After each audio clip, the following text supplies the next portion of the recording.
QR స్కానింగ్లు ఇది చేసేటటువంటి వాళ్ళు 50 నుంచి 60% ఉంటారు. పెట్రోల్ బంకులో మనం డబ్బులు ఇస్తున్నాం, హోటల్కి వెళ్ళినప్పుడు డబ్బులు ఇస్తున్నాం, ఇది చేస్తున్నాం, క్యాష్ కూడా నడుస్తోంది కదా.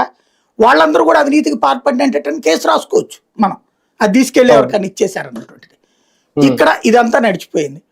ఇకపోతే డబ్బులు 10 పైసలు దొరకలా. ఫస్ట్ డబ్బులు విపరీతంగా 33,000 కోట్ల నుంచి 30,000 కోట్లు ఫస్ట్ అన్నారు. అప్పట్లో చెప్పింది 1,00,000 కోట్లు, 1,00,000 కోట్ల నుంచి 30,000 కోట్లు, మొన్న 3,000 కోట్లు అని తేల్చారు. ఆ 3,000 కోట్ల రూపాయలు ఎక్కడున్నాయి అంటే ఎలక్షన్లో పనిచేశారండి అంటున్నారు.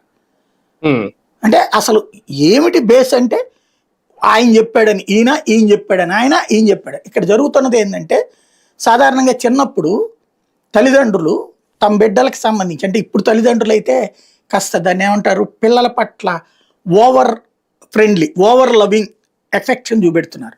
పాత రోజుల్లో తమ బిడ్డలు కంట్రోల్లో ఉండాలి, క్రమశిక్షణతో ఉండాలనే ఉద్దేశంతో ప్రేమన్న దాచుకుంటూ కొన్నిసార్లు భయపెడుతుంటారు. ఎట్లాగా, నలుగురు ఫ్రెండ్స్ వచ్చారనుకో, పిల్లవాడు ఇంటికి రాగానే ఎరా మీ ఫ్రెండ్ ఏంటి అట్లా అన్నాడు, నువ్వేంటో ఎదవేషాలు వేస్తున్నావంట అనగానే, ఎవడు నాన్న వాడేనా, వాడిట్ట చేశాడు నాన్న అని ఇతను చెప్తాడనమాట. అంతే తప్పించి నా తప్పేం లేదని చెప్పేసి.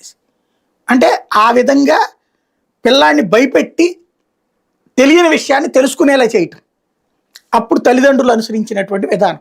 ఇప్పుడు మన పోలీసుల చేతన ప్రభుత్వం అనుసరిస్తున్న విధానం ఏంటంటే, కృష్ణమోహన్ రెడ్డి చెప్పాడు, ధనంజయ రెడ్డి గారు ఆయన మీరు ఇద్దరు కలిసి డబ్బులు పంచుతున్నారా, తీసుకెళ్ళి జగన్కి ఇచ్చేవాళ్ళంట కదా, భారతికి ఇచ్చేవాళ్ళ జగన్కి ఇచ్చేవాళ్ళ మీరు, ఆయనేమో భారతికి ఇచ్చేవాళ్ళు అని చెప్తున్నారు, మీరేం జగన్కి అంటున్నారు అంటే నేను